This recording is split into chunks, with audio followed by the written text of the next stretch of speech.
आज की शुरुआत हम मेटा मटेरियल्स पे 2 क्वेश्चन से ले रहे हैं। और ये जो सवाल है, ये जो क्वेश्चन है, ये आपका जेई में आया था, आईआईटी जेई में। बट एक ही बात है यार, जेई मेंस और इसके क्वेश्चन तो इंटरचेंज होते रहते हैं, सेम लेवल पे चलते हैं दोनों, नीट एंड जेई मेंस। तो अभी जो मैं क्वेश्चन ले रहा हूं, जेई 2012, 2 क्वेश्चन आए थे उस एक ही पेपर में, 2 सवाल थे मेटा मटेरियल पे। पहला सवाल आपका ये है कि चूज द करेक्ट ऑप्शन। आपको 4 ऑप्शन दिए गए हैं और इनमें से आपको सही ऑप्शन बताना है कि क्या होगा। पहला ऑप्शन है कि speed of light in meta material, speed of light in meta material, इसमें पूरी स्टेटमेंट है, मैं शॉर्ट में लिख रहा हूं, this is equal to c into mod n. दूसरा ऑप्शन है speed of light in meta material, meta material में जो स्पीड ऑफ लाइट होगी that is c by mod n. तीसरा ऑप्शन है speed of light in meta material that is equal to c, मतलब vacuum वाली स्पीड। And चौथा option है wavelength of light in meta material that is equal to lambda in air into mod n. बताओगे, ये सवाल था जेई 2012 का मेटा मटेरियल्स के ऊपर। तो आपको बताना है कि इनमें कौन सा ऑप्शन सही है। पति कौन सा ऑप्शन सही होगा इनमें? सेकंड, बिल्कुल सही।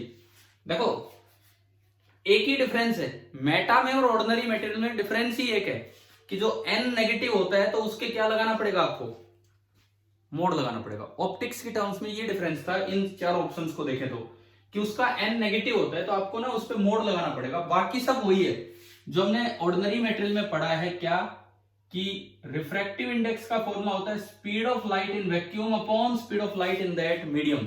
बस यहां उसको पॉजिटिव करने के लिए ये ले लो।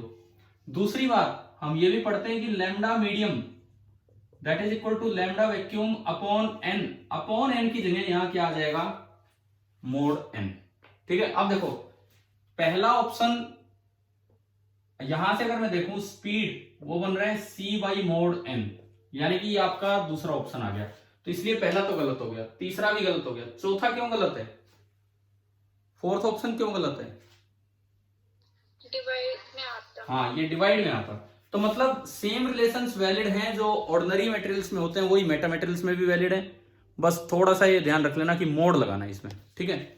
दूसरा सवाल जो जेई 2012 में ही आया था, मेटा पे ही 2 सवाल, दरअसल एक कंप्रीहेंशन के 2 क्वेश्चन थे। कई बार आ जाते हैं ना क्वेश्चन ऐसे, एक चीज से रिलेटेड 2 क्वेश्चन इकट्ठे दे दिए, बट मार्क्स तो पूरे होते हैं उनके, जितना एक का उतना ही दूसरे का। दूसरा सवाल आपका ये था, for light incident from air on A Meta material appropriate रे डायग्राम इज। बोला है कि light incident from air on A Meta material appropriate रे डायग्राम इज। अब देखो, मैं 4 ऑप्शंस दिखाता हूं आपको। पहला ऑप्शन ये है कि ये θ1 और ये टुवार्ड्स द नॉर्मल बैंड होगी θ2। ये था इस पहला ऑप्शन। दूसरा ऑप्शन, जो सेकंड ऑप्शन जो इस क्वेश्चन में दिया गया था आईआईटी वाले में, वो ये था कि एयर मेटा मटेरियल रे आएगी, ये नॉर्मल, ये θ1, और ये रे ना ऐसे चली जाएगी ऐसे, और ये एंगल पूरा θ2, इस तरह से दिया गया। तीसरा ऑप्शन जो इस सवाल में था, ये था, ये नॉर्मल, ये रे आएगी θ1 एयर साइड से एंड मेटा मटेरियल में जाएगी और इधर की तरफ आ जाएगी θ2 एंगल पे। एंड जो फोर्थ वन था, चौथा ऑप्शन, वो ये था एयर एंड मेटा मटेरियल, ये नॉर्मल, यहां से रे आई θ1 एंगल पे, और ये away from the normal band होगी θ2 एंगल पे। ये क्वेश्चन आया था जेई में। बताओ इसका क्या आंसर होगा? सी। सी। तो मुझे लगता है कि अब तो मेटा मटेरियल पे तो चाहे कोई सवाल आ जाए, हमने तो विद प्रूफ देखा है, मींस वेवफ्रंट थ्योरी से प्रूफ के साथ वो चीजें देखी कि क्यों ये थर्ड क्वाड्रेंट हो गया। तो शायद आपको ध्यान है ना ये सारी चीजें तो किस तरह से हुई। ठीक है, मतलब कल की क्लास का, पिछली क्लास का एक मेजर टॉपिक था मेटा मटेरियल, एक मेजर टॉपिक था मेटा मटेरियल। तो उस पर मैंने आपको 2 सवाल अभी पूछे जो कॉम्पिटिटिव एग्जाम्स में आए हुए हैं। तो आप मान के चलो कि आपके नीट पेपर में भी कभी ना कभी तो ये सवाल आ सकते हैं मेटा मटेरियल्स के ऊपर। ठीक है, चलें आगे बढ़ते हैं इसके बाद। अच्छा, उसके बाद हम थे डॉपलर इफेक्ट की तरफ। मैंने कल थोड़ा सा साउंड का रिवाइज करवाया था, आप लोग पढ़ के नहीं आए थे क्या? अब पढ़ लिया क्या साउंड वाला, बताओ। Yes sir. ठीक है, तो आज हम अपना स्टार्ट करते हैं डॉपलर इफेक्ट इन लाइट। ये वाला पार्ट हम स्टार्ट करते हैं।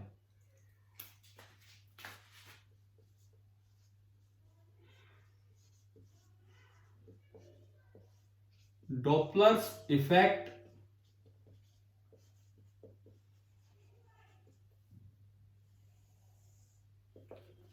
In light. इसका मतलब क्या था?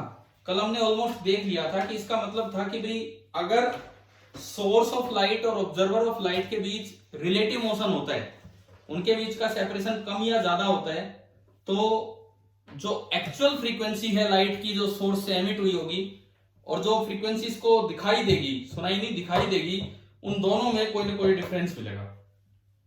ठीक है, यानी कि अगर रिलेटिव मोशन होता है सोर्स एंड ऑब्जर्वर के बीच में तो ये होगा। अब मैं इसमें आपको पहला केस दिखाऊं। कल मैंने एक बात की थी सिमेट्रिकल नेचर और एसिमेट्रिकल नेचर, ध्यान होगा ना वो वाला पॉइंट, पिछले लेक्चर में देखा था हमने। ठीक है, तो अब फॉर्मूलों से आपको पता लगेगा कि क्यों ऐसा है। सबसे पहला, distance between source and observer is decreasing. पहला केस है ये अप्रोच केस है कि सेपरेशन केस है? अप्रोच केस, यानी कि ये वाला जो केस है ये अप्रोच केस है। तो आप बताओ, साउंड वाले डॉपलर इफेक्ट से देख के बताओ, अप्रोच केस में जो फ्रीक्वेंसी ऑब्जर्व होती है वो एक्चुअल फ्रीक्वेंसी से ज्यादा मिलेगी या कम मिलेगी? ज्यादा। जो फ्रीक्वेंसी ऑब्जर्व है वो सोर्स की एक्चुअल फ्रीक्वेंसी से ज्यादा मिलेगी, या यूं कहें वेवलेंथ कम मिलेगी या ज्यादा मिलेगी? बताओ, वेवलेंथ कम मिलेगी या ज्यादा मिलेगी? कम, क्योंकि फ्रीक्वेंसी बड़ी है तो वेवलेंथ ऑब्जर्व कम होगी, लैम्डा एक्चुअल से जो वेवलेंथ है वो कम मिलेगी। अच्छा यूं बताओ, अगर वेवलेंथ कम हुई है तो इसे क्या नाम दिया जाए, रेड शिफ्ट या ब्लू शिफ्ट? थोड़ा ईएम स्पेक्ट्रम ध्यान में रखते हुए, ईएम स्पेक्ट्रम ध्यान में रखते हुए बोलो। ये हाँ देखो, देखते हैं, सुनो अभी देखते हैं। इधर वेवलेंथ बढ़ती है और इधर फ्रीक्वेंसी। याद है आपको ईएम स्पेक्ट्रम हम किस तरह बनाते थे? विबग्योर में बताओ, विबग्योर में वॉयलेट किधर होगा? यहां होगा वॉयलेट की यहां होगा? पहले यहां बताओ। ये तो ये आपका होगा विबग्योर, इस तरह से है। अब शिफ्टिंग के 2 ही नाम दिए जाते हैं, रेड शिफ्ट या ब्लू शिफ्ट। मान लो मिडल में कहीं एक्चुअल फ्रीक्वेंसी है तो यहां देखो ना, लैम्डा ऑब्जर्व क्या हुआ है? लैम्डा ऑब्जर्व क्या हुआ है? कम हुआ है कि उतना है या ज्यादा हुआ है? कम हुआ है। तो ये ब्लू की साइड शिफ्ट होगा या रेड की साइड, बताओ? फिर दोबारा रेड, ब्लू की साइड होगा। ये बीच में कहीं भी था और ये लैम्डा कम हो गया तो किस साइड शिफ्ट हुआ ये? ब्लू। तो इसको नाम दिया जाता है ब्लू शिफ्ट। इसको जो नाम दिया जाता है दैट इज ब्लू शिफ्ट। यानी कि जब भी कभी अप्रोच केस बनेगा बिटवीन सोर्स एंड ऑब्जर्वर तो ब्लू शिफ्टिंग बोल दिया जाता है, या यूं कहें लैम्डा कम होता है। ठीक है, अब बात यह है कि इसका फॉर्मूला क्या होता है। अगर हम इसके फॉर्मूले की बात करें, एग्जैक्ट फॉर्मूला क्या होगा? जैसे जैसे वहां था एक फैक्टर से मल्टीप्लाई होना होता है, न्यू ऑब्जर्व बराबर some factor into nu actual. ऐसा था कि नहीं साउंड में, बताओ, है ना। अब ऊपर क्या आता था साउंड में और नीचे क्या आता था? ऊपर ना ऑब्जर्वर का रोल था और नीचे सोर्स का रोल था। ऊपर ऑब्जर्वर का रोल था और नीचे सोर्स का रोल था। लेकिन यहां क्या होता है, यहां होगा under root 1 and v by c. अभी बताता हूं इनका मतलब, 1 and v by c. Plus minus अभी लगाएंगे हम। यहां पे v क्या चीज है? v is the velocity of approach of v is the velocity of approach of source and observer. Source और ऑब्जर्वर की जो वेलोसिटी ऑफ अप्रोच है उसे हम बोल रहे हैं v। अब वेलोसिटी ऑफ अप्रोच तो सेम रहेगी, चाहे सोर्स चल के आ जाए 5 मीटर पर सेकंड से, ऑब्जर्वर रेस्ट पे रहे, या ऑब्जर्वर चल के आ जाए सोर्स रेस्ट पे रहे, दोनों बार वो 5 ही है। तो इसका मतलब आज कुछ फॉर्मूला इस तरह का बनने वाला है कि उसमें इस बात का रोल नहीं है कि कौन चला, सोर्स चला कि ऑब्जर्वर, बस ये देखना है कि सेपरेशन किस स्पीड से कम हो रहा है या ज्यादा हो रहा है, इसीलिए सिमेट्रिकल नेचर का होता है। अब मैं लगवाऊंगा प्लस माइनस, तो बताओ एक बार इधर देख के बताओ, न्यू ऑब्जर्व अप्रोच केस में ज्यादा है कि कम है? ज्यादा। तो अगर न्यू ऑब्जर्व ज्यादा है तो न्यूमरेटर ज्यादा कर दो और डिनोमिनेटर कम कर दो, तो ऊपर तो प्लस लगा दो और नीचे माइनस, ऊपर तो प्लस लगा दो और नीचे माइनस। अच्छा, तीनों ही केस में ये फॉर्मूला रहेगा, तीनों मतलब चाहे तो आप सोर्स को रेस्ट पे ले लो, ऑब्जर्वर को v से इस तरफ चला दो, चाहे आप ऑब्जर्वर को रेस्ट पे ले लो, सोर्स को v से इस तरफ चला दो, और तीसरा केस चाहे दोनों को चला दो, एक v1 से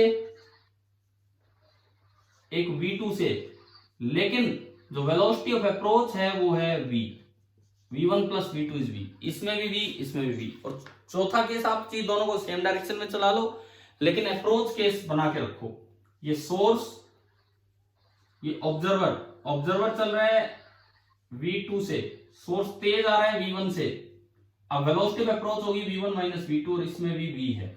मतलब ये चारों केस लाइट के डॉपलर इफेक्ट के लिए सिमेट्रिकल है। ये तब की बात हो रही है जब लाइट किस मीडियम में चल रही है। मैंने कल जिक्र किया था इस चीज का, आखिर में एक बार बता दिया था ये पॉइंट, लाइट किस मीडियम में चल रही है। ये देखो यहां सी ले रखा है, सी लाइट की स्पीड, हाँ वैक्यूम, या फिर मैंने कहा था कि उसको आप एयर में भी और वैक्यूम में ज्यादा डिफरेंस नहीं है लाइट के लिए। तो ये जो फॉर्मूले हैं ये तब वैलिड हैं जब लाइट एयर में चले या वैक्यूम में चले, ठीक है। और तभी जाके लाइट का डॉपलर इफेक्ट सिमेट्रिकल होता है जब लाइट एयर या वैक्यूम में चलेगी, और कहीं चलेगी तो मे बी वो कुछ चेंज हो जाए, वो हमें नहीं देखना है, उस पर हमें नहीं जाना है। पहले तो ये बताओ क्या ये फॉर्मूला समझ आया कि नहीं आया? ठीक है, फैक्टर याद रखना है, प्लस माइनस कैसे लगाने वो आपको बता दिया। और अगर साउंड का डॉपलर इफेक्ट होता तो इन चारों में अलग फॉर्मूला बनता, परंतु लाइट के डॉपलर इफेक्ट में चारों में सेम फॉर्मूला बनेगा, एक बार आपने वेलोसिटी ऑफ अप्रोच निकाल ली। अच्छा, अब दूसरी बात आती है कि न्यूमेरिकल्स में ये जो v होता है ना, सोर्स और ऑब्जर्वर क्या इतनी तेज चल पाते हैं कि वो लाइट के स्पीड के कंपैरिजन में आए? नो सर, बिल्कुल नहीं चल पाते। तो यूजुअली जो ये v होता है ये बहुत छोटा होता है c से, जैसा कि न्यूमेरिकल्स में होता है। अब अगर ऐसा होगा तो हम अंडर रूट से बच जाएंगे और थोड़ा सा आसान फॉर्मूला बन जाएगा। कैसे बताओगे इसमें? अगर मान लो v very very much smaller then c हो, जैसा कि अक्सर होगा, तो आप अंडर रूट से बच जाओगे, और जो न्यू o होगा, nu o that will be equal to 1 plus v by c into v actual, nu actual sorry, ये न्यू ऑब्जर्व्ड है और ये नियरली, मतलब अगर आपका न्यूमेरिकल में आपको ये चीज दिख जाए तो आपको इस फॉर्मूले की बजाय ये वाला फॉर्मूला लगा लेना है। कैसे आएगा अभी देखते हैं। और आप देखो इस चीज में भी, इसमें भी आप देख के बताओ क्या ये ज्यादा है कि नहीं न्यू ऑब्जर्व न्यू एक्चुअल से। क्या इस केस में न्यू ऑब्जर्व ज्यादा है कि नहीं न्यू एक्चुअल से? Yes sir. है ना ज्यादा, 1 प्लस समथिंग आ रहा है। एंड इस केस में जो लैम्डा होगा, यही मैं लिख देता हूं, जो चेंज इन लैम्डा है, डॉपलर शिफ्ट जो होगा, लैम्डा घटा है कि बढ़ा है, क्या हुआ इसमें, कम हुआ है कि ज्यादा हुआ है? कम हुआ है। तो उसका फॉर्मूला बनता है v by c into lambda of source. हमारे न्यूमेरिकल्स में ये भी काम आ सकते हैं भाई, अगर क्वेश्चन में ही सोर्स और ऑब्जर्वर की स्पीड c की टर्म्स में दे दी जाए, क्वेश्चन में उनकी स्पीड c की टर्म्स में दे दी, तब तो आपको ये वाला फॉर्मूला लगाना पड़ेगा। परंतु मीटर पर सेकंड में दे रखी है अलग से, तो आपके ये और ये फॉर्मूला काम दे जाएगा। अब सबसे पहली बात आप बताओ कि ये फॉर्मूला कैसे आया। कुछ एक्सटेंशन, कुछ बाइनोमियल या जिस भी चीज का आप यूज करके आप ये बताओ कि इससे ये फॉर्मूला कैसे निकल गया है। कीजिए।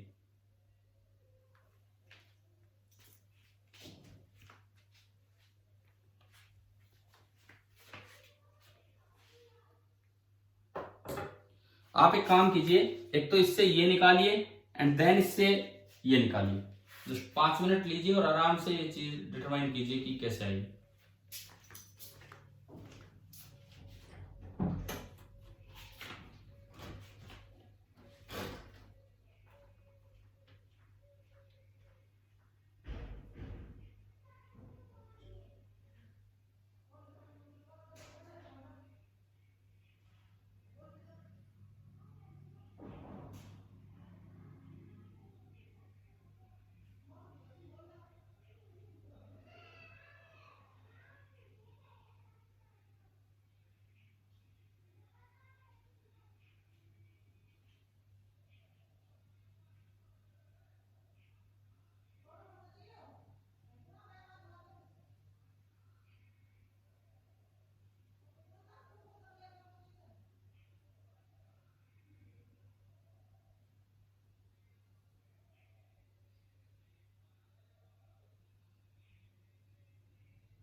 हाँ जी भी बताओ, ये दोनों फॉर्मूले आ गए आपके?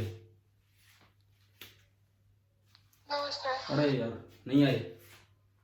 मैंने आपको बोला भी था कि बाइनोमियल का यूज कर लो, थोड़ा कुछ अप्रोक्सीमेशन लगाओ इसमें। देखिए अच्छा चलो, इससे ये आ गया कि ये भी नहीं आया, या इसी में लगे रहे हम ट्राई करने में? किसी ने इससे यहां तक भी पहुंच आ गया? कौन सा पहला आया है कि दूसरा आया है कि दोनों आ गए? चलिए देखते हैं। तो सुनो, सबसे पहले हम पहले की बात करें। मान लो मैंने इसको थोड़ा रैशनलाइज किया। रैशनलाइज करने के लिए मैं किससे मल्टीप्लाई करूं बताओ? अगर ये मुझे रैशनलाइज करना है तो किससे मल्टीप्लाई करूं मैं? 1 plus root we by c से, ठीक है? तो ये आपका बना, जो भी ये था ये फैक्टर, इसको मैंने under root 1 plus v by c से मल्टीप्लाई किया, और यहां भी under root 1 plus v by c से मल्टीप्लाई किया, और इंटू न्यू एक्चुअल है, और ऊपर root of 1 plus v by c पहले ही है, और नीचे है 1 माइनस वी बाई सी। आप देखो ना, जिस तरह का फॉर्मूला लिखा था इससे आइडिया लगना चाहिए था कि भाई ऊपर ये बनना है, तो क्यों ना इसी से मल्टीप्लाई कर दिया जाए और रेशनलाइज भी हो जाएगा। अब देखो ऊपर क्या बन गया, ये ऊपर क्या बन गया, 1 प्लस वी बाई सी बन गया ऊपर। तो जो न्यू एक्चुअल होगा that is equal to 1 plus v by c, तो ऊपर आया, डिवाइडेड बाई नीचे क्या आएगा, 1 square minus v by c का under root of a minus b a plus b, तो 1 माइनस वी बाई सी का whole square into nu actual. अब देखिए, आपने कहा कि ये वाला केस लिया, अगर v बहुत छोटा है c से तो v बाई सी 1 से बहुत छोटा होगा। अगर v बाई सी 1 से बहुत छोटा है तो v बाई सी का होल स्क्वायर तो और भी छोटा हो जाएगा। तो आप इसको इग्नोर कर सकते हो, और इसको इग्नोर किया तो नीचे ओनली 1 बचा, और नीचे ओनली 1 बचा तो फॉर क्वेश्चन सी हमारे पास फॉर्मूला आ गया 1 plus v by c into nu actual. बताओ एक बार, क्या ये समझ में आया कि नहीं आया? ये हम इसी चीज को आगे बढ़ाते गए। ये न्यू ऑब्जर्व्ड है, ये जो लिखा है न्यू एक्चुअल नहीं है, न्यू ऑब्जर्व्ड है। हाँ जी भी बोलिए, ये समझ में आया ये पहला वाला फॉर्मूला? देखो क्वेश्चंस में अगर सोर्स और ऑब्जर्वर की स्पीड c की टर्म्स में दे रखी हो तो आप ये वाला फॉर्मूला लगाएं, लेकिन अगर क्वेश्चंस में सोर्स और ऑब्जर्वर की स्पीड मीटर पर सेकंड में वैसे दे रखी है तो आप ये वाला फॉर्मूला लगाएं। क्या ये दो बातें समझ में आ गई क्या यहां तक? yes, ठीक है। अब इससे ये कैसे आएगा, डेल्टा लैम्डा, ये कैसे हम लेके आए? देखिए अब ये डेल्टा लैम्डा वाला फॉर्मूला कैसे आएगा उस पर हम चलते हैं। तो हमने अभी देखा कि फॉर लो स्पीड्स, जहां पे स्पीड कम होगी, फॉर लो स्पीड जो न्यू ऑब्जर्व है वो निकल के आ गया 1 plus v by c into nu actual. जो न्यू ऑब्जर्व है वो निकल के आया 1 plus v by c into nu actual. ठीक है। अब इसके बाद बात यह है कि इसको वेवलेंथ में लिखना है, तो न्यू को मैं सी बाई लैम्डा लिख सकता हूं कि नहीं बताओ? हाँ जी, न्यू को हम क्या लिख सकते हैं, सी बाई लैम्डा। तो ये बना c by lambda observe 1 plus v by c, and nu actual आपका बन जाएगा सी बाई लैम्डा एक्चुअल। एक बार ये बताओ, इससे ये स्टेप समझ आया कि नहीं आया? ठीक है, सी से सी कैंसिल, रेसिप्रोकल कर लीजिए, तो लैम्डा ऑब्जर्व बराबर इसकी पावर -1 हो जाएगी 1 प्लस वी बाई सी की पावर -1 इंटू लैम्डा एक्चुअल। अब इसके लिए आपको बाइनोमियल का यूज करना पड़ेगा, पिछला तो वैसे ही हो गया था, इसके लिए आपको बाइनोमियल का यूज करना पड़ेगा। मैंने यही कहा था कुछ अप्रोक्सीमेशन कीजिए, कुछ बाइनोमियल का यूज कीजिए। पिछले में हमने अप्रोक्सीमेशन किया और इसमें बाइनोमियल, तो बताओ क्या कैसे अप्लाई करें इसमें बाइनोमियल थ्योरम?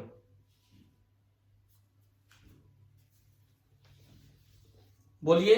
क्योंकि v बहुत छोटा है c से, इसलिए v बाई सी 1 से बहुत छोटा होगा, इसलिए 1 प्लस वी बाई सी की पावर n को आप नियरली लिख सकते हैं 1 plus n into v by सी।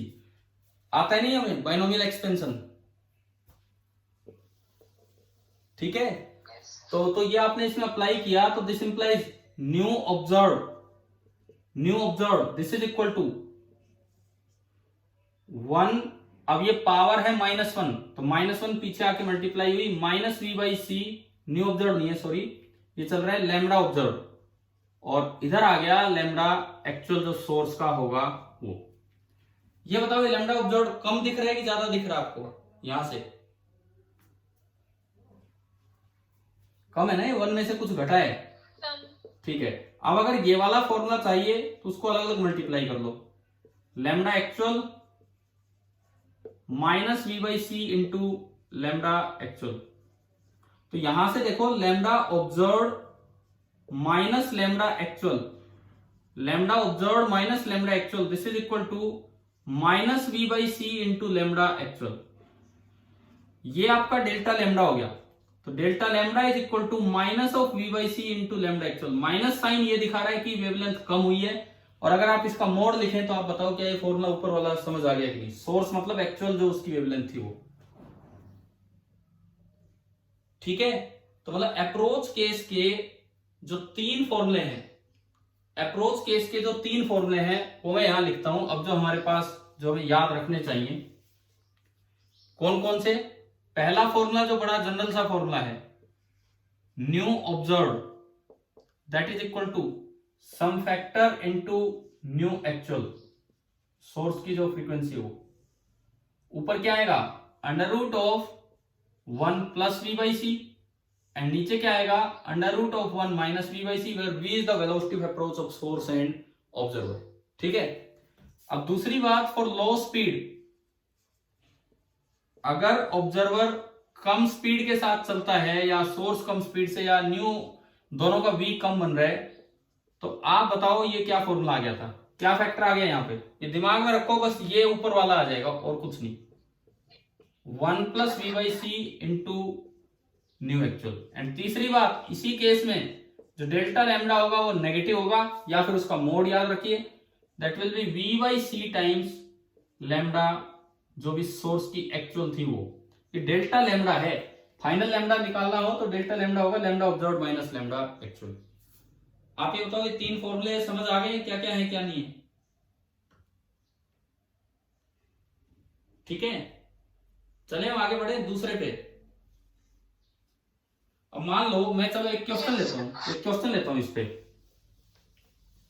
पे एक सवाल लेते हैं। सपोज आपको ये दिया गया है कि the wavelength of light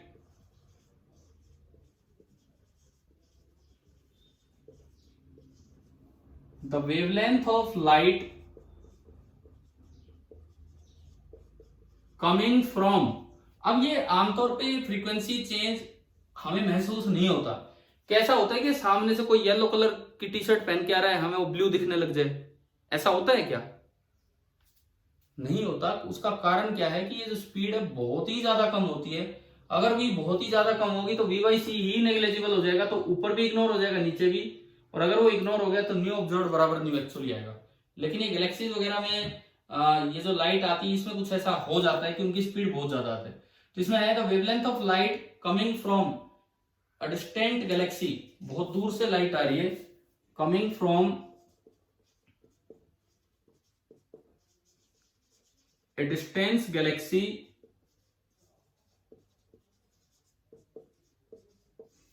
is found to be, ये आपकी ना कुछ परसेंट कम दिखी है, is found to be 0.5% less, थोड़ा सा फर्क है, 0.5% लेस देन दैट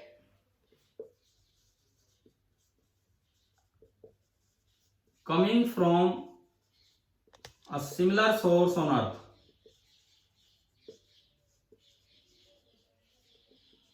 अब अर्थ पे अगर कोई चीज है तो वो तो हमारे लिए रेस्ट पे है, और ऐसे ही कहीं दूर से लाइट आ रही है तो वो उसकी वेवलेंथ 0.5% कम आ रही है, ठीक है।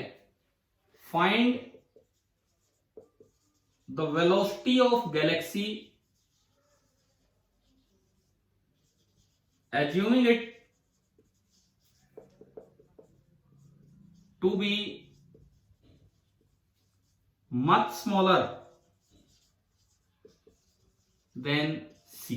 ये क्वेश्चन है, ये आपको बताना है कि भाई उसकी स्पीड क्या होगी।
अभी बोलिए कैसे कैसे अप्लाई करें formula.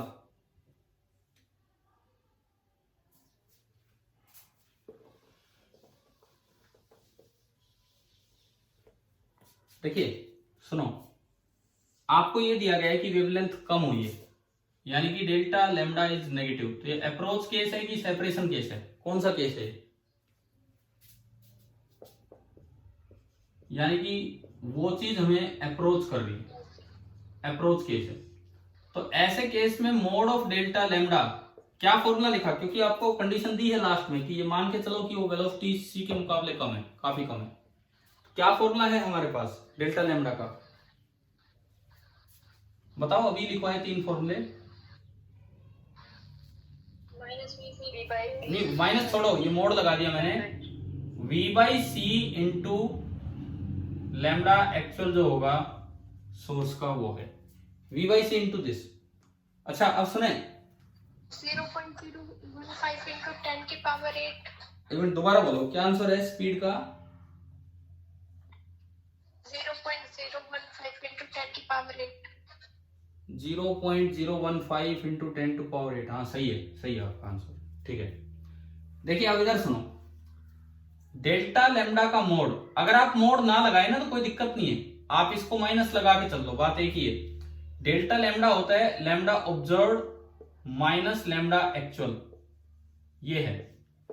This is equal to minus v by c into lambda actual. Lambda actual से आप डिवाइड कर दीजिए, मैं इसको पूरा परसेंटेज की तरह दिखा रहा हूं। Lambda observed minus lambda actual upon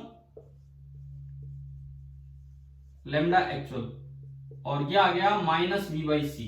दोनों साइड 100 से मल्टीप्लाई कर दो। Lambda observed minus lambda actual upon lambda actual into 100, ये आ गया माइनस वी बाई सी। और भाई ये परसेंटेज चेंज होता है, change upon original value into 100, ये परसेंटेज चेंज होता है, यानी कि percentage change in lambda it is coming out to be minus v by c. Percentage change कितना है? 0.5% कम हुई है, तो परसेंटेज चेंज है minus 0.5, that is equal to minus v by c. Minus से माइनस गया, इट मींस v निकल के आया 0.5 टाइम्स सी। अब अगर ऑब्जेक्टिव क्वेश्चन आता है ऑप्शन सी की टर्म्स में भी हो सकते हैं, किसी भी तरह से आप लिख सकते हैं। जो आपने आंसर दिया शायद आप यही दे रहे थे शायद, तो v, अच्छा उधर का 100 रह गया क्या? हमने इधर 100 से मल्टीप्लाई नहीं किया, दोनों साइड 100 से मल्टीप्लाई किया, तो ये आपका आया, यहां से मैं दोबारा दिखाता हूं, इंटू 100 ये आया। तो यहां से अगर मैं देखता हूं तो minus 0.5 is equal to minus v by c into 100, तो ये माइनस से माइनस गया, 0.5 सी v आपका निकल के आ रहा है, मैं यहां लिख रहा हूं 0.5 इंटू सी डिवाइडेड बाई 100। अगर आप speed of light in vacuum put करें तो 0.5 into 3 into 10 is power 8 divided by 100। 3 into 0.5 1.5, और ये 10 इज पावर 6 आ गया। शायद आप भी यही आंसर दे रहे थे वो अलग से डिवाइड करके। बताओ भाई ये समझ में आया कि नहीं, कैसे ही निकाला हमने? ठीक है, चलें आगे बढ़े दूसरे केस पे। अब हम चलते हैं सेकंड केस। पहला केस होने के बाद केस सेकंड लेते हैं, डॉपलर्स इफेक्ट इन लाइट का।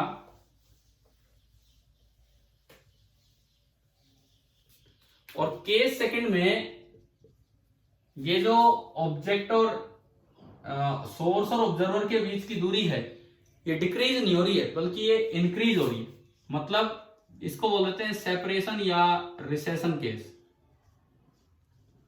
ये जो आपका दूसरा है this is the recession case, ये है।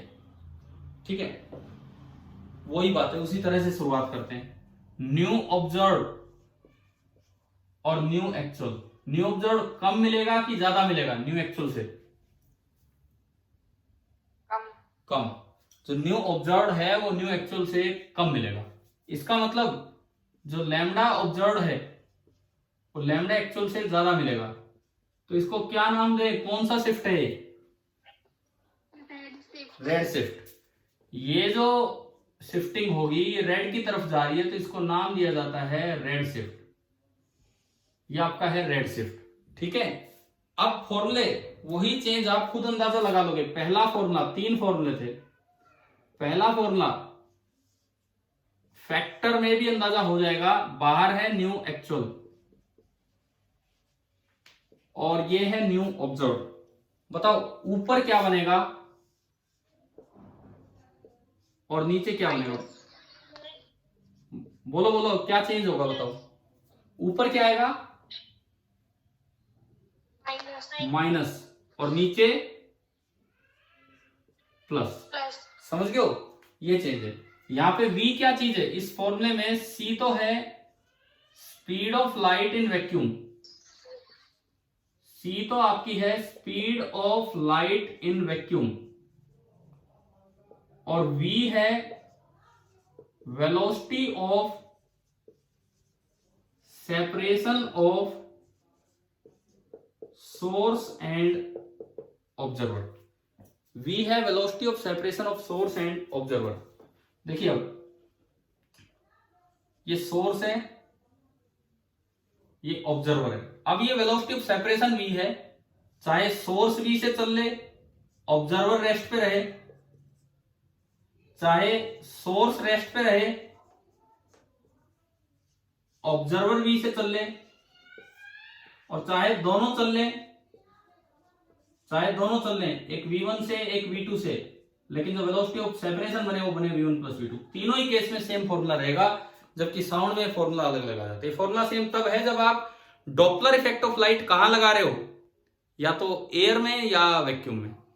ठीक है, और किसी मीडियम में हमें पढ़ना भी नहीं है। ठीक है, तो ये आपका पहला फॉर्मूला। दूसरा फॉर्मूला बताओ फॉर लो स्पीड।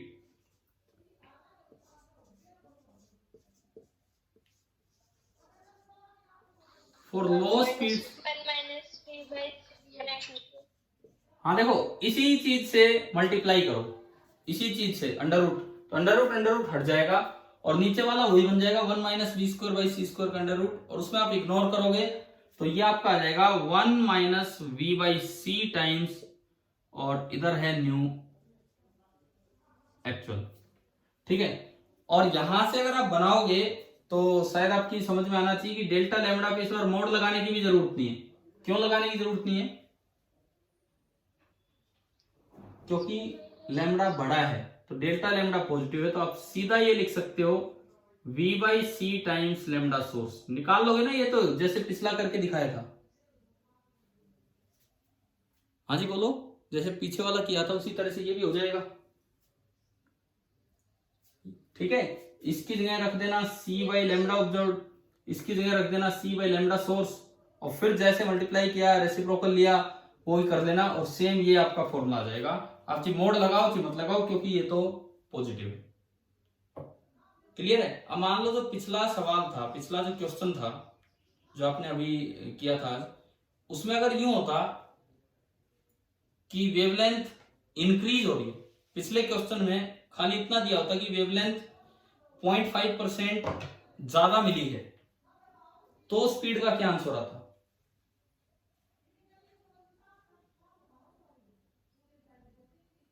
हाँ जी, वेवलेंथ अगर इतना होता कि 0.5% ज्यादा मिली है पिछले सवाल में ही, तो क्या आंसर होता स्पीड का?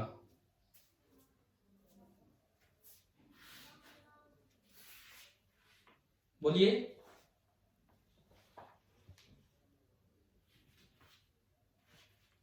पिछले सेम होता है। सेम होता, बस फर्क ये हो जाता कि पिछले केस में वो गैलेक्सी दूर जा रही थी हमसे, और इस केस में वो गैलेक्सी सॉरी, पिछले केस में वो गैलेक्सी हमारी तरफ आ रही थी और इस केस में वो हमसे दूर जाएगी। समझ गए हो? स्पीड का आंसर बिल्कुल सेम होता। क्या ये क्लियर हो गया कि नहीं यहां तक? ठीक है। दूसरी बात, अगर लो स्पीड के क्वेश्चन ना आए तो आपको फिर ये अंडर रूट वाला फॉर्मूला लगाना है। कब? जब आपको स्पीड सी की टर्म्स में दे रखी हो। जैसे मान लीजिए आपको ये बोला गया है, एक सवाल में लूं कि ये सोर्स है और ये ऑब्जर्वर है। ऑब्जर्वर आगे चल रहा है c/2 स्पीड से और सोर्स जो है वो रेस्ट पे है, तो ये कंपेरेबल है, इस तरह का है। तो अब अगर ये ऑब्जर्वर सोर्स की तरफ देखता है तो फ्रीक्वेंसी में कितना फर्क होगा? न्यू ऑब्जर्व जो अब होगी, पहली बात कम होगी कि ज्यादा होगी? कम होगी कि ज्यादा होगी? बताओ। कम होगी। तो कम होगी तो हमारे दिमाग में फॉर्मूला आना चाहिए, जो भी न्यू एक्चुअल है, न्यू सोर्स है, हमारे दिमाग में फॉर्मूला आना चाहिए कि कम होगी तो ऊपर तो माइनस और नीचे प्लस। v/c, v कितना है? वेलोसिटी ऑफ सेपरेशन कितना है? यहां पे वेलोसिटी ऑफ सेपरेशन कितना है? इस डायग्राम में देख के बताओ, वेलोसिटी ऑफ सेपरेशन कितना है?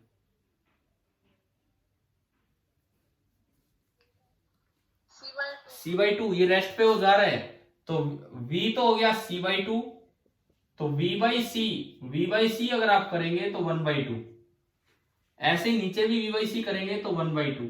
√2 कटेगा एलसीएम आने के बाद, तो ऊपर तो 2 - 1 1 और नीचे 2 + 1 3, तो ये बच गया 1/√3। यानी कि जो न्यू ऑब्जर्व है this is equal to 1/√3 times nu actual. ये काफी चेंज है, 1/√3 होना मतलब काफी चेंज है। ठीक है, ये तब है जब ये स्पीड बहुत ही इस तरह से हो। और सपोज दूसरा केस ये आ जाए कि ये जो सोर्स है, सोर्स भी ऑब्जर्वर की तरफ चल के आ रहा है और सोर्स ऑब्जर्वर की तरफ चल के आ रहा है विद स्पीड 2c/3, ये दिया है। तो अब बताओ ये अप्रोच केस है कि सेपरेशन केस है? पहली बात तो ये अप्रोच 2/3, 3 से 20, 3 से 18, 0.6 है और ये 0.5, तो ये बड़ा है। तो पहले अपना v निकाल लो, वेलोसिटी ऑफ अप्रोच निकाल लो। कितनी होगी वेलोसिटी ऑफ अप्रोच? 2c/3। देखो ऐड होंगे कि सब्ट्रैक्ट होंगे? बताओ। सब्ट्रैक्ट, क्योंकि ये पीछे भाग रहा है लेकिन वो दूर जाना चाह रहा है। -c/2, एलसीएम लिया 6, 4 - 3 1, c/6। अब अप्रोच केस है तो न्यू ऑब्जर्व ज्यादा होगा, तो फॉर्मूले में क्या चेंज होगा? प्लस। ऊपर तो प्लस हो जाएगा और नीचे आपका माइनस, और v/c है 1/6, तो ये भी 1/6 और ये भी 1/6, तो एलसीएम आने के बाद 6 से 6 कटेगा, ऊपर तो 7 हो गया और नीचे 5 हो गया, तो ये आपका आ गया √7/5 टाइम्स न्यू एक्चुअल, और ये इतना ज्यादा होगा। बताओ भाई, अब आपको ये डॉपलर इफेक्ट ढंग से लाइट में लगाना आ गया है कि नहीं? क्या है क्या नहीं? ठीक है, अब एक बार अपनी बुक पे आइए, डॉपलर इफेक्ट जहां टॉपिक है वहां लौट के लिए। बुक के अंदर जहां डॉपलर इफेक्ट टॉपिक का नाम दिया है वहां पे आओ। कौन से पेज नंबर पे है? 358 पे है क्या? ठीक है, देखिए थोड़ा सा ही है, जरा सा इधर है जरा सा उधर है, एक बार पढ़ते हैं इसमें क्या है। बुक से थोड़ा रीड कर रहे हैं आप, देखना। We should mention here that one should be careful in constructing the wave front if the source और ऑब्जर्वर इज मूविंग। ये कहता है कि अगर आप सोर्स और ऑब्जर्वर को मूव करा रहे हो तो थोड़ा वेव फ्रंट बनाने में ध्यान रखना होता है। For example, if there is no medium, मतलब वैक्यूम है, and the source moves away from the observer, और सोर्स ऑब्जर्वर से दूर जा रहा है, then later wavefronts have to travel a greater distance to reach the observer and hence takes a longer time. The time taken between the arrival of successive wavefront is hence longer at the observer than it is at the source. क्या मतलब है सुनो, अभी समझाता हूं. Thus when the source moves away from the observer, the frequency as measured by the source is smaller and this is known as Doppler effect. इन्होंने reason दिया है, हमने सीधे फॉर्मूले दिए. इन्होंने रीजन दिया है कि क्यों सेपरेशन केस में, क्यों रिसेशन केस में फ्रीक्वेंसी कम हो जाती है. इसका रीजन सुनो. सपोज ये कोई सोर्स है और मैं कहता हूं कि यहां कोई ऑब्जर्वर है, यहां पे कोई ऑब्जर्वर है. अब आप ये समझें कि इस सेपरेशन वाले केस में क्यों जो है न्यू ऑब्जर्व कम होगी, new observe is less than new actual. दरअसल इसका रीजन क्या है, अब उस पे आते हैं. ये मान लो सोर्स ने कोई वेवफ्रंट अभी रिलीज किया. मैं कहता हूं मैं इस लाइन से एक वेवफ्रंट को दिखा रहा हूं. सपोज t इक्वल टू 0 पे एक वेवफ्रंट चला है. भाई मुझे लगता है कि शायद +1 क्लास में साउंड के लिए कभी इस तरह की चीज समझाई हो, अगर लास्ट में टाइम रहा हो तो, डॉपलर इफेक्ट के समय. नहीं भी समझाई हो तो अभी देख लीजिए. t बराबर 0 पे एक वेवफ्रंट चला और लाइट है ये, तो लाइट की चलने की स्पीड क्या है, c.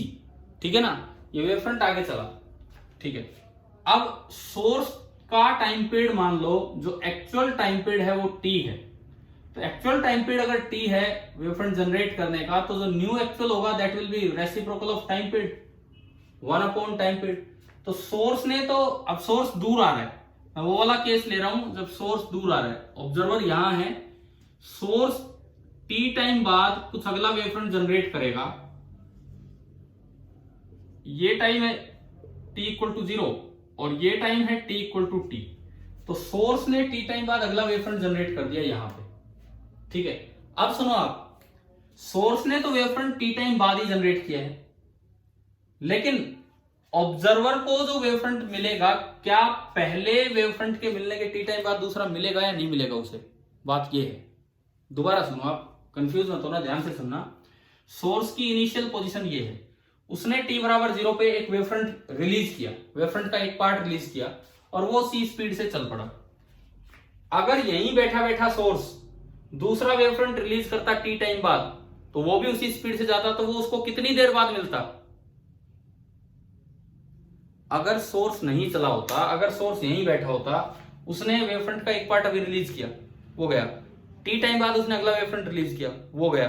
तो यहां अगर गैप, टाइम गैप t है, तो उसको ऑब्जर्व करने में भी टाइम गैप कितना लगता. भाई मैंने एक वेवफ्रंट छोड़ा यहां से, वो c स्पीड से जा रहा है, t टाइम बाद दूसरा वेवफ्रंट छोड़ा, वो भी c स्पीड से जा रहा है.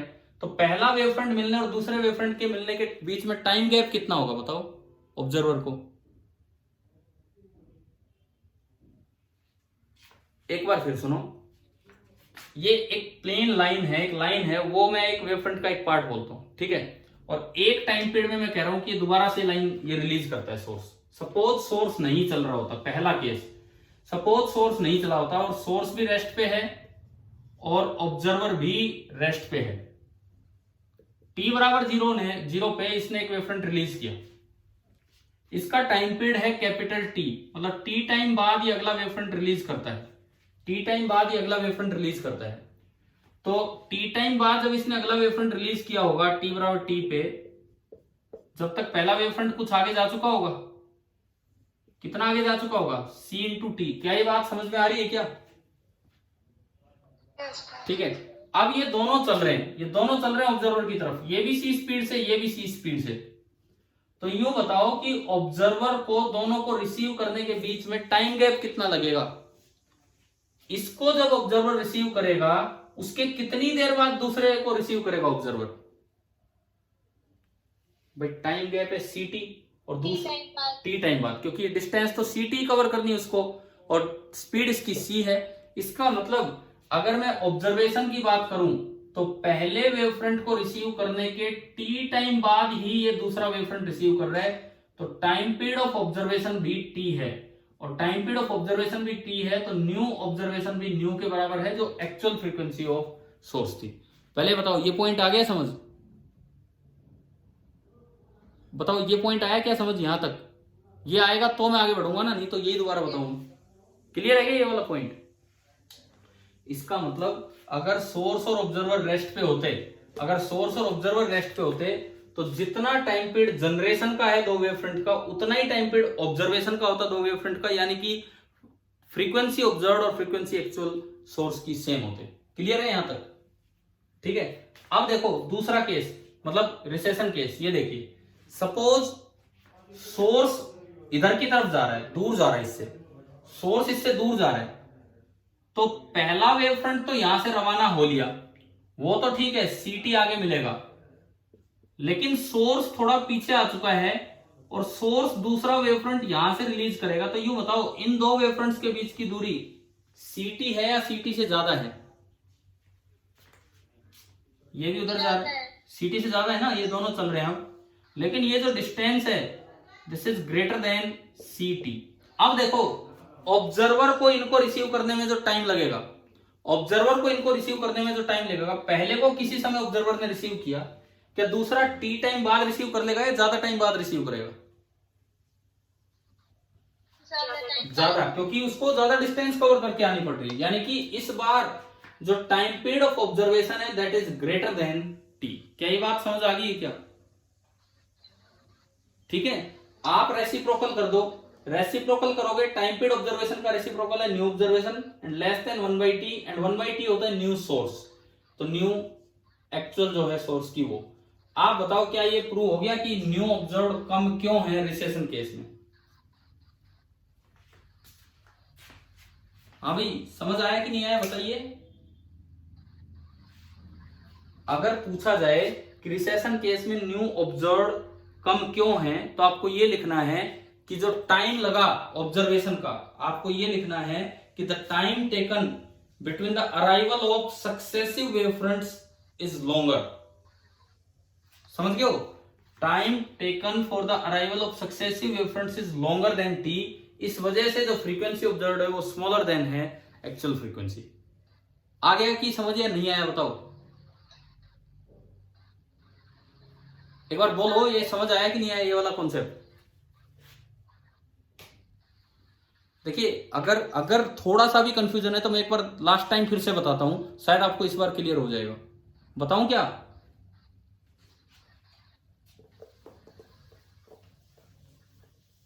एक बार देख लीजिए आप, मे भी आंसर नहीं दे रहे हैं तो इधर देखिए, मुझे लगता है कोई कंफ्यूजन है। सेपरेशन केस में क्यों न्यू ऑब्जर्व कम होता है न्यू एक्चुअल से, ये देखिए। अब आप इधर देखिए, ये सोर्स है, सोर्स की फ्रीक्वेंसी डिसाइड होती है सोर्स के टाइम पीरियड से, तो न्यू एक्चुअल होगा 1/t। टी क्या है? T is the time gap between generation of two successive wave fronts. एक वेव फ्रंट सोर्स ने जनरेट कर दिया, वो चल पड़ा सी स्पीड से, वो चल पड़ा सी स्पीड से। टी टाइम बाद सोर्स यहीं से दूसरा वेव फ्रंट जनरेट करता है, टी टाइम बाद यहीं से सोर्स दूसरा वेव फ्रंट जनरेट करता है, तब तक पहला वेव फ्रंट चल चुका होता है सी इंटू टी, तब तक पहला वेव फ्रंट चल चुका होता है सी इंटू टी। दूसरा स्टार्ट हुआ है सी से, पहला भी जा रहा है सी से, और इन दोनों के बीच का जो गैप है that is c into t. मान लो ऑब्जर्वर बिल्कुल यही है, सपोज मैं ऑब्जर्वर यही मान लो, तो पहले ये इसने ऑब्जर्व किया, सीटी डिस्टेंस चल के अगला आना है, तो बताओ अगले को कितनी देर बाद ऑब्जर्व करेगा? टाइम पीरियड ऑफ ऑब्जर्वेशन जो होगा पहले और दूसरे के सक्सेसिव अराइवल के बीच में, सीटी बाई सी कितना आ गया? टी आ गया। दोनों साइड आप रेसिप्रोकल कर दो, 1/t observe that is 1/t, and 1/t observe है nu observe, and this is equal to nu actual, क्योंकि 1/t जो है वो न्यू एक्चुअल है और इनके बीच का जो गैप होगा वो न्यू ऑब्जर्व। पहले तो यार ये वाला केस बताओ, क्या ये क्लियर है क्या? जब दोनों चीजें रेस्ट पे हैं तब बताओ। मैं फाइनली इसमें 3 पॉइंट बना रहा हूं बस, एक ये रेस्ट वाला, एक बार सोर्स पास आएगा और एक बार सोर्स दूर जाएगा। अब बताइए ये वाला कॉन्सेप्ट क्लियर है पहला? ठीक है। दूसरा देखो, अगर सोर्स दूर जा रहा होता तो सोर्स को तो टी टाइम बाद ही रिलीज करने, सोर्स को तो टी टाइम बाद ही रिलीज करने, लेकिन जब टी टाइम बाद आप देखते तो सोर्स थोड़ा दूर होता और इसने यहां से रिलीज किया होता। अगर सोर्स दूर जा रहा होता है, सेपरेशन केस होता है, रिसेशन केस।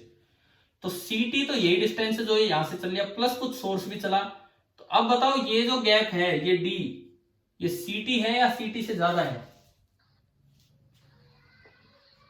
CT से ज्यादा है। समझ में आ रहा है? दो सक्सेसिव वेवफ्रंट्स जो सोर्स ने जनरेट किए उनके बीच का गैप CT से ज्यादा हो गया। बताओ क्लियर है क्या ये वाला पॉइंट?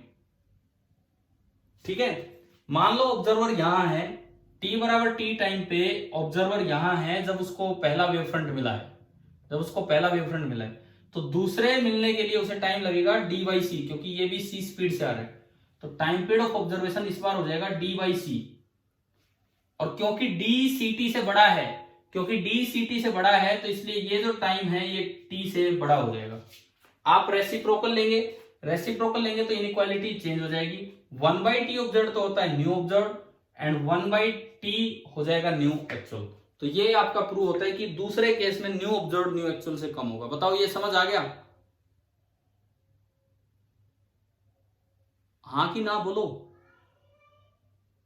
दूसरा केस समझ आया कि नहीं आया? Yes, sir. ठीक है, तीसरा case, third and last, approach case.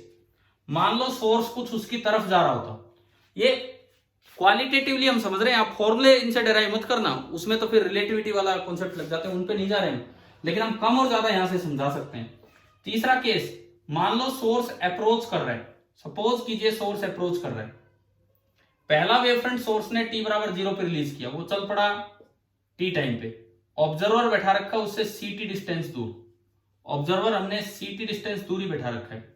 तो T टाइम बाद जब सोर्स अगला वेवफ्रंट रिलीज करेगा तो पहला तो उसके पास पहुंच लिया, लेकिन ऑब्जर्वर कुछ पास आ चुका है, ऑब्जर्वर कुछ पास आ चुका है, ये डिस्टेंस तो थी CT, परंतु ऑब्जर्वर तब तक कुछ पास आ चुका है और यहां से इसने दूसरा वेवफ्रंट रिलीज किया है T बराबर T टाइम पे। तो अब ये भी रवाना होगा C स्पीड से, परंतु ये जो डिस्टेंस है D, क्या ये CT है या CT से कम है? ये जो डिस्टेंस है कम है ना, this D is less than CT। इसको यहां पहुंचने में जो टाइम लगेगा वो होगा D/C, लेकिन D CT से कम है तो D/C T से कम होगा।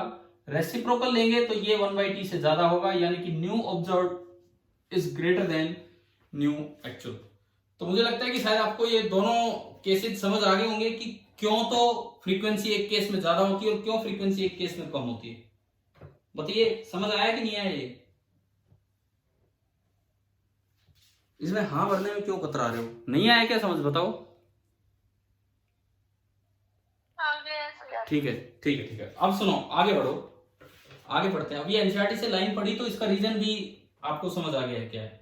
ठीक है, आगे देखिए, thus when the source moves away from the observer, the frequency as measured by the source will be smaller and this is known as Doppler effect. हमने दोनों केस देख लिए। Astronomer call the increase in wavelength due to Doppler effect as redshift. Since a wavelength in the middle of the visible region of the spectrum moves towards red end, when waves are received from a source moving towards the observer, अगर approach case होगा तो wavelength decrease होगी और उसे हम बोल देंगे blue shift. भाई अब तो बिल्कुल रिजल्ट याद हो जाने चाहिए। अगर अप्रोच केस है तो फ्रीक्वेंसी ज्यादा होगी, वेवलेंथ कम होगी, and that is known as blue shift. अगर सेपरेशन केस है, वेवलेंथ सेपरेशन केस है, फ्रीक्वेंसी कम होगी, वेवलेंथ ज्यादा होगी, और उसे क्या नाम दिया जाएगा?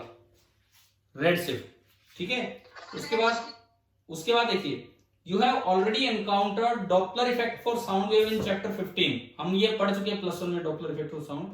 For velocity small compare to the speed of light, we can use the same formula which we use for sound waves. The fractional change in frequency is given by minus v radial by c, where v radial is the component of source velocity along the line joining observer to the source related to observer. ये उन्हीं बातों को थोड़ा सा ढंग से लिख रहे हैं कि डेल्टा न्यू बाई न्यू। देखो हमने लिखा, हमने आज एक फॉर्मूला पढ़ा कि जो न्यू ऑब्जर्व है 1 ± v/c इंटू न्यू एक्चुअल। बताओ दोनों केसेस में ये फॉर्मूला पढ़ा कि नहीं पढ़ा हमने?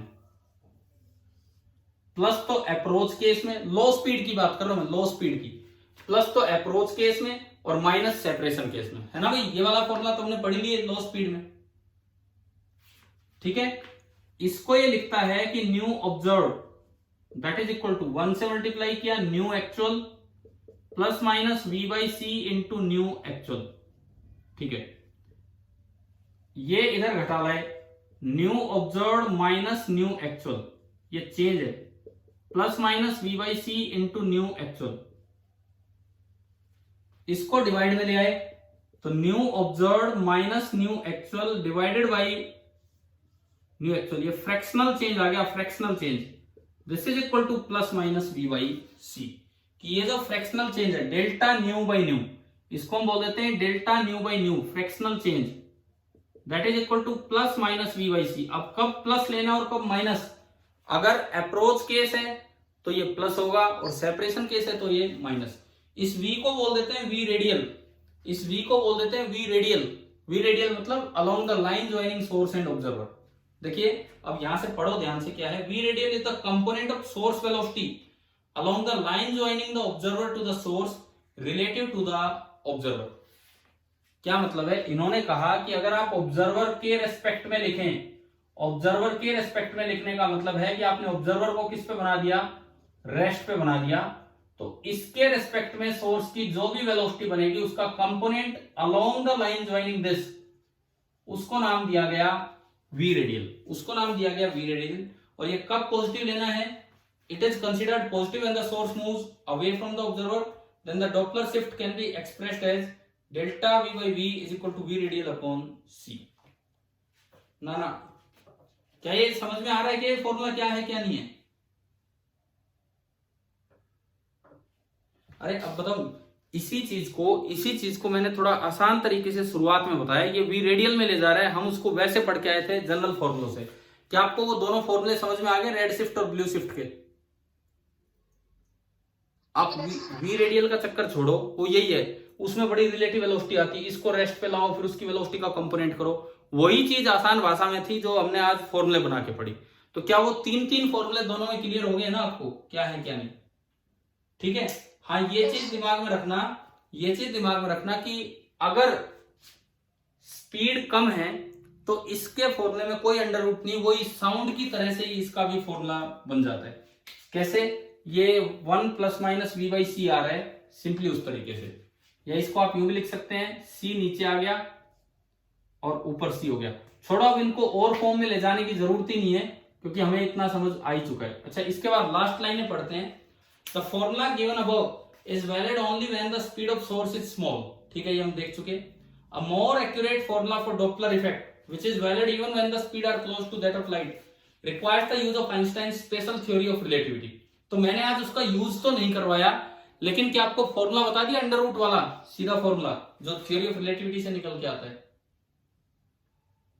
ठीक है, Doppler's effect for light is very important in astronomy and it is the basis for measurement of radial velocities of distant galaxies. एक क्वेश्चन लिया था हमने आज, गैलेक्सी की स्पीड निकाली थी, वो निकल के आई थी 1.5 इंटू 10⁶ मीटर पर सेकेंड। कैसे निकाली, कौन से इफेक्ट का यूज करके निकाली? वो जो न्यूमेरिकल लिया था अभी थोड़ी देर पहले आज, गैलेक्सी की स्पीड कौन से इफेक्ट का यूज करके निकाली थी हमने? डॉपलर इफेक्ट का यूज करके।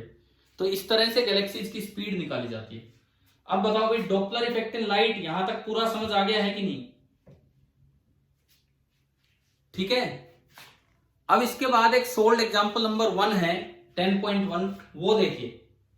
सोल्ड एग्जांपल नंबर फर्स्ट जो है वो आप देखिए, what speed should a galaxy move with respect to us. हमारे रिस्पेक्ट में गैलेक्सी की स्पीड क्या होनी चाहिए, so that the sodium light at line at 589 nanometre is observed to be at 589.6 nanometre. कि भाई ये इतनी ऑब्जर्व हो। पहले तो ये बताओ, एग्जांपल 10.1 में ले रहा हूं इस एनसीईआरटी टेक्स्ट बुक का। सबसे पहले ये बताओ कि वेवलेंथ ज्यादा हुई है कि कम हुई है? क्वेश्चन पढ़ के बताओ, वेवलेंथ ज्यादा ऑब्जर्व हुई है कि कम ऑब्जर्व हुई है? ज्यादा। 589.0 नैनोमीटर थी और ऑब्जर्व कितनी हुई है? 589.6। लैम्डा इंक्रीज हुई, लैम्डा इंक्रीज हुई तो न्यू डिक्रीज हुआ, तो बताओ ये कौन सा शिफ्ट है, रेड शिफ्ट है कि ब्लू शिफ्ट है? लैम्डा इंक्रीज हो रहा है, इससे देख लो कौन सी शिफ्टिंग है ये, बोलिए। रेड शिफ्टिंग, लैम्डा इंक्रीज हुआ इट मींस रेड शिफ्ट है। रेड शिफ्ट है तो यूं बताओ गैलेक्सी हमसे दूर जा रही है कि हमारी तरफ आ रही है? मूविंग अवे और मूविंग टुवर्ड्स अस? Moving away. Moving away. अब तो चीजें याद होने लगी है ना किस तरह से, it means Galaxy is moving away और उसकी स्पीड बतानी है, बस केवल हमें उसकी स्पीड बतानी है। तो हमने आज एक डेल्टा लेम्डा का फॉर्मूला लिया था और मूविंग अवे में तो कोई मोड लगाने की जरूरत ही नहीं है। Delta lambda that is equal to v by c into lambda s, पढ़ा था ना ये वाला फॉर्मूला हमने, ठीक है। Delta lambda is equal to v by c into lambda s. अब ये हमसे पूछता है कि रेडियल स्पीड मतलब along the line joining earth and galaxy उसकी स्पीड कितनी होगी। तो अगर मैं ये फॉर्मूला यहां लगाऊं तो बताओ क्या फॉर्मूला बनेगा ये, हमें v बताना है, यहां से मुझे v बताना है। तो v निकल के आ रहा है c into delta lambda divided by lambda S, ये आपका फॉर्मूला बन गया, c into delta lambda divided by this. मैं वैल्यूज पुट करता हूं, c कितना 3 into 10 is power 8, delta lambda कितना नैनोमीटर है बताओ, यहां से देख के ये इतना बढ़ के हो गया, तो डेल्टा लेम्डा कितने नैनोमीटर है? 0.6 into 10 power minus 9 nanometre divided by lambda original source की ओरिजिनल कितनी है 589 इंटू 10 पावर माइनस 9। इससे तो ये पूरा कैंसिल हो गया और यहां से मेरे पास v आ जाएगा। आपकी बुक में जो आंसर है that is 3.06 into 10 power 5, 3.06 into 10 power 5, ये बहुत कम है comparable to speed of light, तो इसलिए ये वाले फॉर्मूले लग गए हैं यहाँ पे। और इसको किलोमीटर में लिखना है तो दिस इज 306 किलोमीटर पर सेकेंड, 1000 किलोमीटर में बदल दिया। अब देखो आपकी बुक में जब ये सॉल्यूशन दिया गया, तो पहले वो डेल्टा न्यू लिख रहा है, फिर उस तरह से आप सीधा याद रखो ना डेल्टा लेम्डा की टर्म्स में, आपको सीधा याद रखना चाहिए और ये इस तरह से सॉल्व हो जाएगा। अभी आप बताओ कि ये वाला सवाल केवल क्वेश्चन क्लियर हो गया कि नहीं? ठीक है। अब जो आपकी बुक में इस क्वेश्चन के जस्ट ऊपर जो पैराग्राफ है ना आपकी बुक में, उसके सामने मार्जिन दे रखा है ना, समझ रहे हो कहां बता रहा हूं मैं? इस क्वेश्चन के जस्ट ऊपर जो पैराग्राफ है उसमें ये लिखा है कि भाई ये फॉर्मूले तो लो स्पीड के लिए लगते हैं, कम से कम आप अपनी टेक्स्ट बुक में हाई स्पीड वाले फॉर्मूले तो लिख लेना, कल को कॉपी ना हो आपके पास, बुक रिवाइज कर रहे हो। हाई स्पीड वाले कौन से फॉर्मूले? अंडर रूट वाले, चाहे प्लस माइनस माइनस प्लस लगा के लिख दो, तो कम से कम वो फॉर्मूला भी वहां मेंशन कर लेना अपनी बुक में कि nu observe is equal to something into nu source या न्यू एक्चुअल, ऊपर आएगा 1 v बाई सी, यहां आएगा 1 v बाई सी, ये प्लस माइनस ये माइनस प्लस, यानी कि जब ऊपर प्लस तो नीचे माइनस, जब नीचे माइनस तो ऊपर प्लस। ये थ्योरी ऑफ रिलेटिविटी से ये वाला फॉर्मूला निकल के आता है। ठीक है, अब आप चलिए एक्सरसाइज की तरफ चलिए, इस चैप्टर की एक्सरसाइज की तरफ।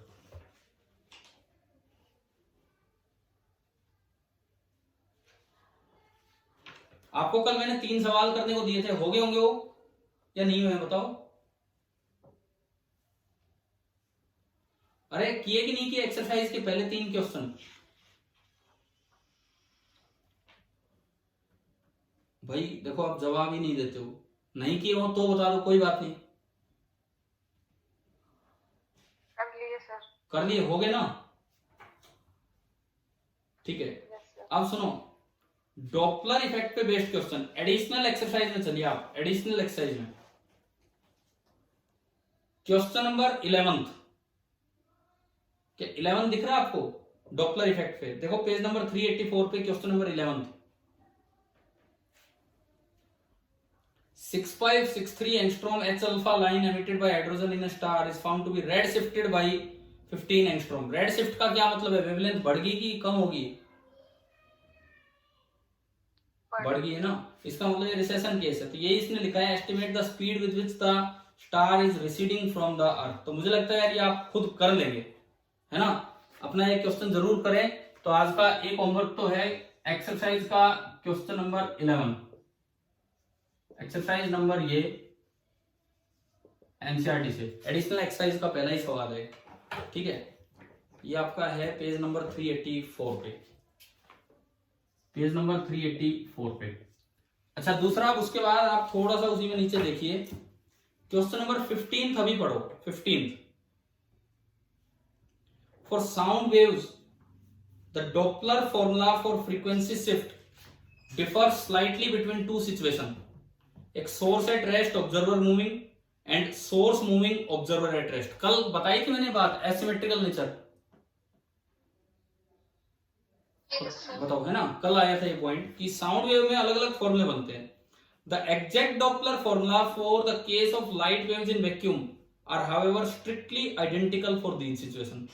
लेकिन लाइट वेव जो वैक्यूम में लेते हैं तो वो स्ट्रिक्टली आइडेंटिकल बनी है, वो स्ट्रिक्टली आइडेंटिकल बने हैं, मतलब सिमेट्रिकल नेचर है। Explain why this should be so, ऐसा क्यों है। पहली बात तो आपको ये एक्सप्लेन करना है, ठीक है। दूसरी बात, would you expect the formula to be strictly identical for the two situations in case of light traveling in a medium? अगर लाइट मीडियम में ट्रेवल कर रही होती तो क्या अब भी फॉर्मूले सेम होते या अलग अलग होते? अगर लाइट मीडियम में ट्रेवल कर रही होती तो अब क्या होता, फॉर्मूले अलग अलग हो जाते हैं। हालांकि हम वो फॉर्मूले पढ़ते नहीं है, लेकिन वो फॉर्मूले अलग अलग हो जाते हैं। तो भाई एक आपको ये क्वेश्चन करना है, डॉपलर इफेक्ट पे जो बेस्ड जो 2-3 सवाल हैं वो मैं आपको बता रहा हूं। अब देखिए फाइनली आपको आज की क्लास के बाद अगर नहीं किए हैं तो पहले 2 सोल्ड एग्जांपल, अगर नहीं किया है कुछ भी तो वो बच्चे सुन लीजिए, पहले 2 तो इस चैप्टर के सोल्ड एग्जांपल, क्योंकि उसके बाद तो फिर इंटरफेरेंस वाला काम स्टार्ट हो जाएगा जो कल से स्टार्ट हो रहा है, ठीक है। एक्सरसाइज की मैं बात करूं तो एक्सरसाइज के पहले 3 क्वेश्चन, फर्स्ट 3 क्वेश्चंस, उसके बाद तो और वेव ऑप्टिक्स के फिनोमेना स्टार्ट हो गए। अब आप एडिशनल एक्सरसाइज की बात कीजिए। क्वेश्चन नंबर 11th करना है, 12th देखना है, सॉल्यूशन देखना। आप ऐसा नहीं कि आपसे खुद ही होंगे, आप सॉल्यूशन देखना, क्वेश्चन पढ़ के फिर सॉल्यूशन देखना। 11th 12th 13th भी एक हाइजीन प्रिंसिपल पे है जो कल जो काम दिया था उसी के साथ।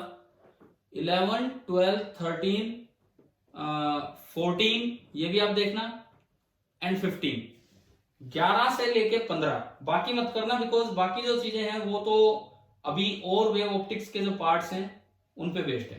तो आपको ना इस कितने क्वेश्चन है आपकी बुक में, 21 होंगे ना या कोई चेंज है, एक बार बताओगे? 21 ही है ना, हाँ। तो आपका होमवर्क है पहले 2 सोल्ड एग्जांपल, पहले 3 एक्सरसाइज के और एडिशनल एक्सरसाइज के 11 से लेके 15, 11 से लेके 15 यहां तक आप अपना काम करके रखें। 10.11 to 10.15, 1 to 3 and 2 sold examples.